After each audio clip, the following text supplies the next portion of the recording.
আল্লাহ বলেন, এখানে বলছেন যারা ঈমান আনয়ন করেছে এবং তাদের ঈমানকে শিরকের সঙ্গে মিশ্রণ করেনি, শিরকের সঙ্গে মিশ্রণ করেনি। শিরক চাই সেটি ছোট হোক অথবা বড়, যে কোনো ধরনের শিরক, শিরকের প্রত্যেক বিষয় থেকে যারা নিজেদেরকে মুক্ত রাখতে পেরেছে এবং পুরোপুরি ঈমানকে নিখাত রাখতে পেরেছে, এদের জন্য কি পুরস্কার? লাহুমুল আমন, এদের জন্য রয়েছে নিরাপত্তা, নিরাপত্তা।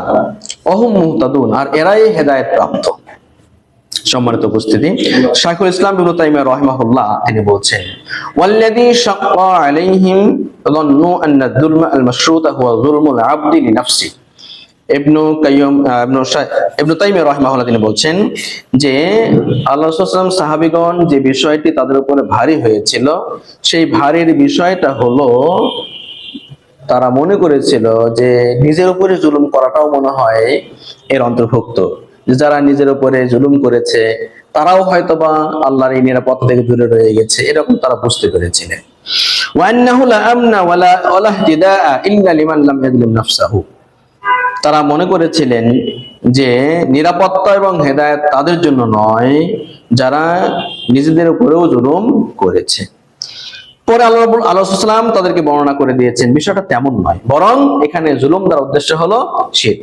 সুতরাং ঈমানের সঙ্গে যারা শিরকে সংযুক্ত, মিশ্রণ মানে একেবারে খলত মলত করেনি, এদের জন্য রয়েছে নিরাপত্তা। তো এই আয়াত থেকে যে বিষয়টি বোঝায়, ফাদাল্লাত আলা ফাদলিত তাওহীদ ওয়া তাকফীরিহি লিযুনুবি, এই আয়াত থেকে একটা বিষয় বোঝা যায়, সেটি হলো যে তাওহীদের ফজিলা, তাওহীদের মহত্ব। যার ভিতরে তাওহীদ যত প্রথিত হবে, যত গ্রথিত হবে, যত উন্নত হবে, যত সমষ্টিক হবে এবং যত পোক্ত শক্ত হবে, তার জন্য নিরাপত্তাটা আরো বেশি রয়েছে। এবং কি রয়েছে? তার জন্য তাকফীরুহু লিযুনুবি, পাপগুলো ক্ষমা করে যে দেওয়া হয়, সে বিষয়টা এখানে উল্লেখিত হয়েছে।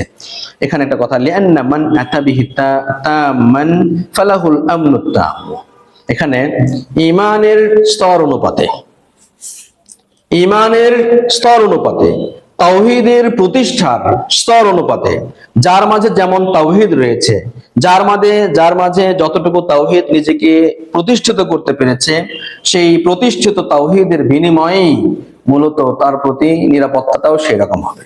যে যেরকম মানুষ তাকে সেরকম নিরাপত্তা বলায় আল্লাহ রাব্বুল আলামিন রাখবেন। পৃথিবীতেও এটা আমরা দেখি যে রাষ্ট্রীয় ভাবেই হোক বা যেভাবে হোক না, যে যত ভিআইপি পার্সন, তার জন্য নিরাপত্তার আবরণ, নিরাপত্তার শিল্ড বা সেফটি শিল্ড, সেফটি আমব্রেলা তার জন্য তত বেশি হয় এবং তত ভেরিয়েশন হয়। আমি একজন সাধারণ মানুষ, নেই কোনো নিরাপত্তা। একজন শিক্ষিত মানুষ, একজন সরকারি চাকরিজীবী, ভালো কোনো পোস্টে আছেন, বিসিএস ক্যাডার, তাদের জন্য বিশেষ নিরাপত্তা আছে। প্রশাসনে যারা রয়েছেন তাদের আরো বিশেষ নিরাপত্তা রয়েছে। ঠিক অনুরূপ ভাবে আল্লাহ রাব্বুল আলামিনের তাওহীদে যে যত বেশি একনিষ্ঠ, খালেস, তাওহীদের ক্ষেত্রে যে যত বেশি নিখাত চিত্ততার পরিচয় দিতে পারবে, আল্লাহ রাব্বুল আলামিন তার জন্য তত বেশি নিরাপত্তাকে প্রদান করবেন। সেই কথাটা এখানে বলা হচ্ছে যে ফালাহুল আমনু আত-তাম, যে ব্যক্তি এই তাওহীদের পরিপূর্ণতা নিতে পারবে, তার জন্য পরিপূর্ণ নিরাপত্তা থাকবে। ওয়াল ইহতিদাউ তাম, এবং পরিপূর্ণ হেদায়েত তার জন্য থাকবে। ওয়া দাখালাল জান্নাতা বিলা আযাবিন, সে কোনো প্রকার শাস্তি ছাড়াই, কোনো প্রকার আযাব ছাড়াই সে জান্নাতে প্রবেশ করতে পারবে। সুবহানাল্লাহ। ওয়ামান আতা বিহি নাকিসান বিদ-দুনুবি আল্লাতী লাম ইয়াতুব মিনহা, আর পক্ষান্তরে যে ব্যক্তি কোনো পাপের মাধ্যমে এই ঈমানের ভিতরে ঘাটতি আসবে, নোকসান আসবে, এই নোকসান যাদের কাছে রয়েছে বা নাকিস হিসেবে আসবে, পাপ কার্যের মাধ্যমে হোক, বিভিন্ন মাধ্যমে হোক, কিন্তু তওবা করেনি, যদি হয় ফাইন কানাত সাগায়ের, যদি সেগুলো ছোট হয়, কুফিরাত বিজতিনাবিল কাবায়ের, তাহলে কবিরা গুনাহ থেকে বিরত থাকবার মাধ্যমে এগুলোকে ক্ষমা করে দেওয়া হবে।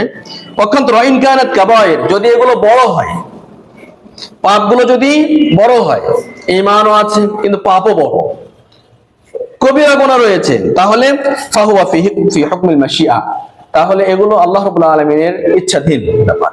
আল্লাহ রাব্বুল আলামিন চাইলে তাকে ক্ষমা করতে পারেন, চাইলে তাকে শাস্তিও দিতে পারেন। সম্মানিত উপস্থিতি, এটি হলো আমাদের ফজলুত তাওহীদের প্রথম নম্বর আয়াতের সামান্যতম ব্যাখ্যা। এরপরে মুসান্নিফ রাহিমাহুল্লাহ বা লেখক রাহিমাহুল্লাহ তিনি একটি হাদিস নিয়ে এসেছেন, অত্যন্ত দামি চমকপ্রদ একটি হাদিস তাওহীদের ফজিলত সম্পর্কে। তিনি বলেছেন, উবাদা বিন সামিত রাদিয়াল্লাহু তাআলা তিনি বলছেন, ক্বালা রাসূলুল্লাহ সাল্লাল্লাহু আলাইহি ওয়াসাল্লাম, মান শাহিদা আন লা ইলাহা ইল্লাল্লাহ ওয়াহদাহু লা শারীকা লাহু ওয়া আন্না মুহাম্মাদান আবদুহু ওয়া রাসূলুহু ওয়া আন্না ঈসা আবদুল্লাহ ওয়া রাসূলুহু ওয়া কালিমাতুহু আলকাহা ইলা মারইয়াম ওয়া রূহুম মিনহু ওয়াল জান্নাতু হাক্কুন ওয়ান নারু হাক্ক আদখালাহুল আল্লাহুল জান্নাতা আলা মা কানা মিনাল আমাল। রাওয়াহুল বুখারী ওয়া মুসলিম। সম্মানিত উপস্থিতি, হাদিসটির সরল অনুবাদ, উবাদা বিন সামিত রাদিয়াল্লাহু তাআলা তিনি বলছেন, রাসূলুল্লাহ সাল্লাল্লাহু আলাইহি ওয়াসাল্লাম বলেছেন, মান শাহিদা, যে ব্যক্তি সাক্ষ্য দেয়, যে ব্যক্তি সাক্ষ্য দেয় যে আল্লাহ ইলাহা ইল্লাল্লাহ, নেই কোনো ইলাহ আল্লাহ ছাড়া, নেই কোনো সত্য ইলাহ আল্লাহ ছাড়া, ওয়াহদাহু লা শারীকা লাহু, তিনি এক, তার কোনো শরীক নেই, তিনি এক, তার কোনো শরীক নেই, আর কি ওয়া আন্না মুহাম্মাদান আবদুহু ওয়া রাসূলুহু, এবং মুহাম্মদ সাল্লাল্লাহু আলাইহি ওয়াসাল্লাম তার বান্দা এবং তার রাসূল, আর কি ওয়া আন্না ঈসা আবদুল্লাহ, এবং আমাদের নবীর পূর্ববর্তী যে নবী ছিলেন সম্মানিত নবী সাইয়্যিদুনা ঈসা আলাইহিস সালাতু ওয়াস সালাম, তিনি আল্লাহর বান্দা এবং তার রাসূল, ওয়া কালিমাতুহু, এবং তিনি মহান আল্লাহ রাব্বুল আলামিনের কালেমা, আলকাহা ইলা মারইয়াম, যে কালেমাটি আল্লাহ রাব্বুল আলামিন নিক্ষেপ করেছিলেন মারইয়ামের নিকটে, ওয়া রূহুম মিনহু, ঈসা আলাইহিস সালাম তিনি আল্লাহর রূহ, ওয়াল জান্নাতু হাক্কুন, ঈসা আলাইহিস সালাতু ওয়াস সালামের ক্ষেত্রে কয়েকটি সাক্ষ্যের ব্যাপার এখানে রয়েছে, আমরা পরে আলোচনা করছি। ওয়াল জান্নাতু হাক্কুন, জান্নাত সত্য, ওয়ান নারু হাক্কুন, জাহান্নাম সত্য, আদখালাহুল্লাহুল জান্নাতা, আল্লাহ রাব্বুল আলামিন তাকে জান্নাতে প্রবেশ করাবেন, সুবহানাল্লাহ, আলা মা কানা মিনাল আমাল, আমলের ভিত্তিতে। হাদিসটি বুখারী এবং মুসলিম উভয়ই বর্ণনা করেছেন। সম্মানিত উপস্থিতি, এখানে এই হাদিসটার প্রত্যেকটি কথা আলাদা আলাদা সময়ে আলোকপাত করবার দাবি রাখে। প্রত্যেকটা বিষয় আজকের এই সংক্ষিপ্ত সময় আসলে আলোচনা করা সম্ভব নয়, তারপরেও আমি সংক্ষিপ্ত করে, মান শাহিদা আল্লা ইলাহা ইল্লাল্লাহ, সাক্ষ্য দেওয়া। এই সাক্ষ্য দেওয়ার অর্থটা আমরা তো সচরাচর বুঝি, আমরা কোনো বিবাদমান কোনো বিষয়ে, ঝগড়া ফাসাদে অথবা কোনো বিষয়ে কোনো কিছু ঘটলে সাক্ষ্য তলব করি। তো সাক্ষ্য কারা দিতে পারে? যারা স্বচক্ষে সেখানে সশরীরে উপস্থিত ছিল, স্বচক্ষে দেখেছে, এমন ব্যক্তিরাই সাক্ষ্য দিতে পারে এবং সাক্ষী হতে পারে। তো আল্লাহ রাব্বুল আলামিনের রাসূল হাবিব মুহাম্মদ রাসূলুল্লাহ সাল্লাল্লাহু আলাইহি ওয়াসাল্লাম তিনি এখানে সাক্ষ্য কথা উল্লেখ করেছেন। মান আরাফা এরকম নয়, বা মান ক্বালা এরকম নয়, বরং মান শাহিদা, যে ব্যক্তি সাক্ষ্য দেবে যে লা ইলাহা ইল্লাল্লাহ, এর মধ্যে সূক্ষ্ম এবং অতীব জরুরি একটা ইঙ্গিত রয়েছে যে লা ইলাহা ইল্লাল্লাহ শুধুমাত্র এটি কথাই সীমাবদ্ধ নয়, বরং লা ইলাহা ইল্লাল্লাহর মর্মটা অনেক বেশি। যে অর্থের সঙ্গে, যে লা ইলাহার সঙ্গে প্রায় 7টি শর্ত যুক্ত রয়েছে, এই 7টি শর্ত যুক্ত ভাবে যে ব্যক্তি জেনে বুঝে, দেখে শুনে, বুঝে শুনে যে কি করবে, সাক্ষ্য প্রদান করবে, সাক্ষ্য। তো এবং শুধু এটি নয়, লা ইলাহা ইল্লাল্লাহ এই ব্যাপারে না, বরং ওয়ান্না মুহাম্মাদান আবদুহু ওয়া রাসূলুহু, লা ইলাহা ইল্লাল্লাহ যতগুলো গলি রয়েছে, যতগুলো রাস্তা রয়েছে, যতগুলো শাখা প্রশাখা রয়েছে, যতগুলো শর্ত শারায়েত রয়েছে, সমস্ত শর্ত শারায়েত পূর্ণ করে, আর কি ওয়ান্না মুহাম্মাদান আবদুহু ওয়া রাসূলুহু, এবং মুহাম্মদ সাল্লাল্লাহু আলাইহি সাল্লাম আল্লাহর বান্দা এবং তার রাসূল, এই কথার যারা সাক্ষ্য দেবে। এখানে লা ইলাহা ইল্লাল্লাহ এর অর্থটা আমরা তো যারা সবসময় সালাফ আলেমদের আলোচনা শুনি বুঝি সকলে জানি, লা ইলাহা ইল্লাল্লাহ আমরা সৎ প্রচলিত অর্থ বলি নেই কোনো উপাস্য আল্লাহ ছাড়া, নেই কোনো উপাস্য আল্লাহ ছাড়া। মৌলিকভাবে এই অর্থটি এখন প্রায় ভুল প্রমাণিত হচ্ছে। তার কারণ পৃথিবীতে মানুষ বিভিন্ন ভাবে কারো না কারো পূজা করে থাকে। ইলাহ তিনি যিনি মানুষের পূজা পায়, ইবাদত পায়। পৃথিবীতে অনেক ইলাহ রয়েছে, তবে ইলাহ অর্থ মা'বুদ, লা ইলাহা ইল্লাল্লাহ, লা মা'বুদ বিহাক্কিন ইল্লাল্লাহ। এটা হলো প্রকৃত সত্য অর্থ, যে সত্য কোনো ইলাহ নেই আল্লাহ ছাড়া, সত্য কোনো ইলাহ নেই আল্লাহ ছাড়া। এই ইলাহর অনেকগুলো শর্ত রয়েছে যেগুলো আমরা পরবর্তী আমরা জানবো ইনশাআল্লাহ। তবে এই যে সাক্ষ্য দেওয়ার বিষয়টা যে জেনে শুনে বলতে হবে, এই মর্মে কোরআন কারীম থেকে একটি আয়াত আমরা উল্লেখ করতে পারি। সেটা হলো আল্লাহ রাব্বুল আলামিন বলছেন, ফা'লাম আন্নাহু লা ইলাহা ইল্লাল্লাহ।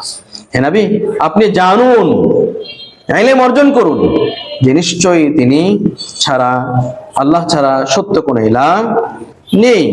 এইভাবে মূলত লা ইলাহা ইল্লাল্লাহ অর্থটি ভালোভাবে জানা আমাদের অত্যন্ত জরুরি। শুধু তাই নয়, পৃথিবীর শুরু থেকে শেষ অবধি সকল নবী এবং রাসূল একই তাওহীদের দাওয়াত তারা নিয়ে এসেছিলেন পৃথিবীতে। আল্লাহ রাব্বুল আলামিন এই মর্মে উল্লেখ করেছেন, ওয়ামা আরসালনা মিন ক্বাবলিকা মির রাসূলিন ইল্লা নূহি ইলাইহি আন্নাহু লা ইলাহা ইল্লা আনা ফা'বুদুন। আমি তোমার আল্লাহ রাসূলকে বলছেন যে আপনার পূর্বে যতগুলো নবী রাসূল আমি প্রেরণ করেছি সকলের কাছে আমি একটি ওহী করেছি, তা হলো লা ইলাহা ইল্লা আনা ফা'বুদুন, আমি আল্লাহ ছাড়া সত্য কোনো ইলাহ নেই, অতএব তোমরা সকলেই আমারই ইবাদত করো। অন্য একটি আয়াতে আল্লাহ রাব্বুল আলামিন আরো বলছেন, ওয়ালাকাদ বা'আথনা ফি কুল্লি উম্মাতির রাসূলা আন ই'বুদুল্লাহা ওয়াজতানিবুত তাগুত। হে তোমরা, ওয়ালাকাদ বা'আথনা আমি প্রেরণ করেছি প্রত্যেক জাতির কাছে এই মর্মে রাসূল যে তোমরা আমার ইবাদত করো, আর ইবাদতের পাশাপাশি অন্য পৃথিবীর যতগুলো সৃষ্টি জীব রয়েছে যারা ইবাদতে করে, যারা পূজ্য হচ্ছে, পূজনীয় হচ্ছে, তাদেরকে বাদ দিয়ে, সমস্ত ইলাহকে বাদ দিয়ে একমাত্র আমারও ইবাদত করো। এই মর্মেই আমি মূলত সকলকে দিয়েছি। সম্মানিত উপস্থিতি, এই ইলাহর অর্থটি অত্যন্ত জটিল ও কঠিন। এটি বুঝতে হবে আমাদের প্রশংসা, আমাদের খৌফ, আমাদের আশা, আমাদের ভরসা, আমাদের ইস্তিআনা সাহায্য প্রার্থনা করা, আমাদের সবকিছুই কেবলমাত্র মহান আল্লাহ রাব্বুল আলামিনের জন্যই হওয়া জরুরি।